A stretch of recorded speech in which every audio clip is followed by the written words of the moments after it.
મારું નામ પારસ બેડે છે, હું રાજકોટ કામદારનો પ્રમુખ છું।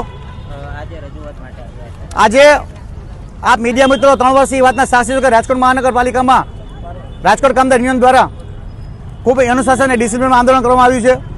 ત્યારે આજે વિવિધ મુદ્દે રાજકોટ કામદાર યુનિયન દ્વારા હોસ્પિટલ ચોકથી રાજકોટ મહાનગરપાલિકાની ઓફિસ સુધી અમે પગપાળા રેલી આજે કાઢી છે।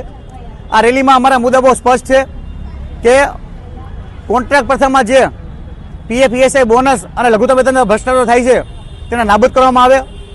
મિત્ર મંડળમાં જે ભારતીય સંવિધાન નિયમ વિરુદ્ધ જે નિયમો લઘુત્તમ વેતન મુજબ જે પગાર આપવાનો હોય એની જગ્યાએ આ લોકો માનદ વેતન આપે છે એ નિયમો રદ કરવા અને કાયમી કામદારોમાં જે મેડિકલ સર્ટિફિકેટ છે એ રદ કરી કોઈપણ શરત વગર રાજીનામું મંજૂર થાય એ પણ મુદ્દો છે।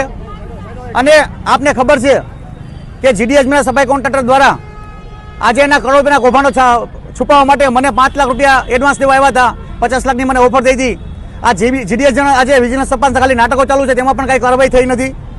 અને રાજકોટ મહાનગરપાલિકામાં 7/3/2024ના રોજ 532 કાયમી સફાઈ કામદારની જે ભરતી મંજૂર થઈ હતી તેમાં એવા નિયમો રાખ્યા છે ફક્ત એના લાગતા વળગતા જે આવી શકે કે માતા પિતા દાદા દાદી નોકરી કરે એ લોકો ફોર્મ ભરી શકે, બીજા લોકો ફોર્મ ન ભરી શકે। તો આ બાબતે સમગ્ર રાજકોટ અનુસૂચિત સમાજ દ્વારા રાજકોટ મહાનગરપાલિકામાં જે ગેરબંધારણ નિયમો રાખ્યા છે ભરતીમાં એ નિયમો રદ કરી તમામ લોકોને ચાન્સ આપવામાં આવે એ તમામ મુદ્દે આજે અમે રાજકોટ મહાનગરપાલિકાના કમિશનર સાહેબશ્રી, મેયરશ્રી અને સ્ટેન્ડિંગ કમિટી ચેરમેનને આવેદનપત્ર આપ્યા છીએ। જો આવનારા દિવસોમાં આ તમામ મુદ્દે યોગ્ય કાર્યવાહી કરવામાં નહીં આવે તો અમારી પાસે એક ઉપવાસ આંદોલનનો એક માર્ગ ખુલ્લો છે અને એના પછી પણ જો મુદ્દો પૂરો કરવામાં નહીં આવે તો આપને ખબર છે કે મુખ્યમંત્રી સાહેબે હમણાં જ રાજકોટ મહાનગરપાલિકાના કમિશનર સાહેબશ્રીને અને શાસક પક્ષના નેતાઓને અરજદારોના મુદ્દે ખખડાવ્યા છે।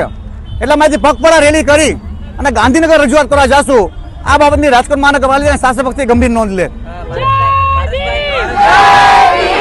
સ્થાનિક ચૂંટણી આવી રહી છે, તમારી માંગ પણ છે, તો ચૂંટણીમાં કેવું વલણ રહેશે તમારું?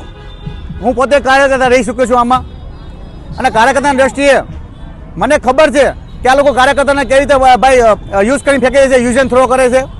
કારણ કે જ્યારે ગયા કોઈ ઈમાનદાર અને નિષ્ઠાવાન આગેવાન આવે, કોઈ પ્રામાણિક કોઈ આગેવાનો આવે છે તો એ લોકોને આ લોકો શું કે યુઝ એન્ડ થ્રો કરીને ફેંકી દે છે। એને એવા લોકો જોઈએ છે જે એના પૈસા કમાઈને એને દે પક્ષમાં।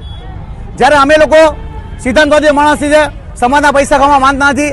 એટલે જો સ્થાનિક ચૂંટણી લઈને આ લોકો કોઈ પણ જાતનો નિર્ણય નહીં કરે તો આવનારા દિવસોમાં અમારી પાસે ગાંધીજીના માર્ગે ડૉક્ટર બાબા સાહેબના સંવિધાનના અનુસાર અમારી પાસે લડતના માર્ગો ખુલ્લા રહેશે। આ બાબતની રાજકોટ મહાનગરપાલિકાના શાસક પણ ગંભીર નોંધ લે।